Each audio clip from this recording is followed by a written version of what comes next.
ತೋರಿಸ್ಕೊಳ್ಳೋಕೆ ಕೇಂದ್ರದಲ್ಲಿ ನಾವು ಚರ್ಚೆ ಮಾಡ್ಬೇಕು ಸಬ್ಜೆಕ್ಟ್ ಬನ್ನಿ ಅಂದ್ರೆ ಬರದೇ ಇಲ್ವಲ್ಲ. ಆಡಳಿತ ಪಕ್ಷಕ್ಕೆ ಇದು ಜವಾಬ್ದಾರಿ ಇರಬೇಕು, ಸದನ ಯಾವ ರೀತಿ ನಡೆಸಬೇಕು, ಯಾವುದಕ್ಕೆ ಆದ್ಯತೆ ಕೊಡಬೇಕು ಅಂತೇಳಿ ಅವ್ರಿಗೆ ರಾಜ್ಯದ ಗಂಭೀರ ಸಮಸ್ಯೆಗಳ ಬಗ್ಗೆ ಸ್ವಲ್ಪನೂ ಅವರಿಗೆ ಲಕ್ಷ್ಯನೇ ಇಲ್ಲ.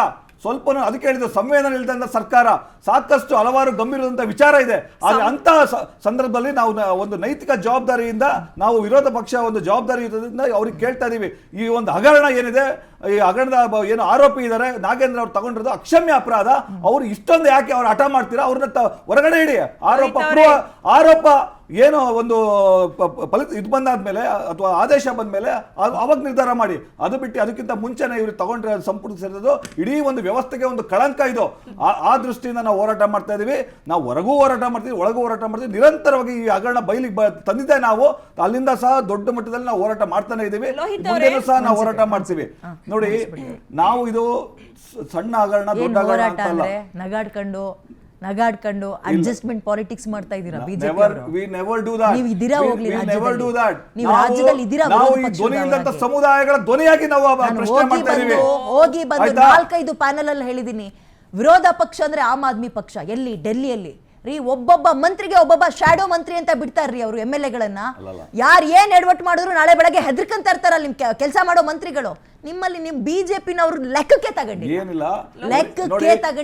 ನಜ್ಮಾರ್ ಅವರು ಹುಣಸೂರು ಭಾಗದಿಂದ ಬರ್ತಾರೆ. ಅಲ್ಲಿ ಎಷ್ಟು ಆದಿವಾಸಿ ಒಂದು ಬುಡಕಟ್ಟು ಸಮುದಾಯಗಳಿದಾವೆ ಅಂತ ಗೊತ್ತಿದೆ. ಜೇನ್ ಕುರುಬ, ಇರುಳಿಗ, ಈ ತರದವೆಲ್ಲ ಆ ಸಮುದಾಯಗಳು ಇವತ್ತು ಗುರುತು ಗುಡಾರದಲ್ಲಿದ್ದಾರೆ. ಇವತ್ತು ಮೂಲಭೂತ ಸೌಕರ್ಯಗಳಿಲ್ಲ. ಆ ಸಮುದಾಯಗಳ ಅಭಿವೃದ್ಧಿಗೆ ಒಂದು ಪೂರಕವಾಗಿ ಇದು ಈ ನಿಗಮ ಕೆಲಸ ಮಾಡಬೇಕಾಗಿತ್ತು. ಅವರ ಶಾಪ ಈ ಕಾಂಗ್ರೆಸ್ ಸರ್ಕಾರಕ್ಕೆ ತಟ್ಟುತ್ತೆ. ಆ ಸಮುದಾಯಗಳ ಶಾಪ ಈ ಕಾಂಗ್ರೆಸ್ ಸರ್ಕಾರಕ್ಕೆ ತಟ್ಟುತ್ತೆ. ಮಾನ ಮರ್ಯಾದೆ ಇದೆಯಾ ಇವ್ರಿಗೆ? ಇವ್ರು ದಪ್ಪ ಚರ್ಮದ ಸರ್ಕಾರ ಇದು ಕಾಂಗ್ರೆಸ್ ಸರ್ಕಾರ. ಯಾವ ನೈತಿಕತೆ ಕೂಡ ಇಲ್ಲ, ಸಂವೇದನೆ ಇಲ್ಲದೆ ಇರೋರು ನೀವು. ವಿದ್ಯಾರ್ಥಿಗಳನ್ನ ಡೆಲ್ಲಿನಲ್ಲಿ ಯಾವ ತರ ನಡೆಸಿಕೊಂಡಿದ್ದೀರಾ? ನಾಗೇಂದ್ರ ವಿಚಾರ ಪ್ರಸ್ತಾಪ ಮಾಡಿ. ನೀವು ಕ್ಲೀನ್ ಅಲ್ವಾ? ನನಗೆ ಉತ್ತರ ಕೊಡಿ. ನೀವು ಆನಂದ್ ಸಿಂಗ್ ಅವರು 35,000 ಕೋಟಿಗಳ ಮೈನಿಂಗ್ ಹಗರಣವನ್ನ ಮಾಡಿದ್ರಲ್ಲ, ಅಂಥವರಿಗೆ ಟಿಕೆಟ್ ಯಾಕೆ ಕೊಟ್ರಿ ನೀವು? ದೂತ್ಗೆ ಧುಲೆ ಹುಯೆ ಆಗಿದ್ರೆ ಯಾಕೆ ಕೊಟ್ರಿ? ಅಜಿತ್ ಪವಾರ್ ಅವರು 70,000 ಕೋಟಿಗಳ ಹಗರಣ ಮಾಡಿದ್ರಲ್ವಾ, ಅವ್ರನ್ನ ಕರ್ಕೊಂಡ್ ಬಂದ್ ಯಾಕೆ ವಾಷಿಂಗ್ ಮಷೀನ್ ಮಾಡಿದ್ರಿ? ಪ್ರಫುಲ್ ಪಾಟೀಲ್ ಅನ್ನ ರಾಜಕಾರಣ ಬಿಡಿ. ಶಾರದಾ ಚಿಟ್ ಫಂಡ್ ಪ್ರಕರಣ ಇಡೀ ದೇಶಕ್ಕೆ ಗೊತ್ತು. ಹಿಮಂತ್ ಒಂದು ಸಾಂವಿಧಾನಿಕ ಸಂಸ್ಥೆಗಳನ್ನ ನೀವು ಅಪಹಾಸ್ಯ ಮಾಡುವಂತದ್ದು ಇವತ್ತು ಕಾಂಗ್ರೆಸ್ ಸರ್ಕಾರ ಚೌಕಿಟ್ಟು ನಿಮ್ದು. ಅಶೋಕ್ ಚೌಹಾಣ್ ಅನ್ನ ವಾಷಿಂಗ್ ಮಷೀನ್ ಮಗೆ ಹಾಕಿದ್ಯಾರ್ರಿ? ಆದರ್ಶ್ ಹೌಸಿಂಗ್ ಸೊಸೈಟಿ ಹಗರಣ ಇಡೀ ದೇಶಕ್ಕೆ ಗೊತ್ತಿದೆ.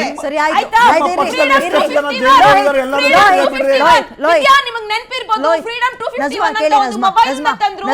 ಅದನ್ನ ಮಾಡಿಲ್ವಾ? ಹಾಗಿದ್ರೆ ನೀವು ಅಜಿತ್ ಪವಾರ್ ನೀವು ಕರ್ಕೊಂಡು ಬಂದಿಲ್ಲ. ವಾಷಿಂಗ್ ಮಷೀನ್ ಕೊಟ್ಟಿಲ್ಲ ನೀವು.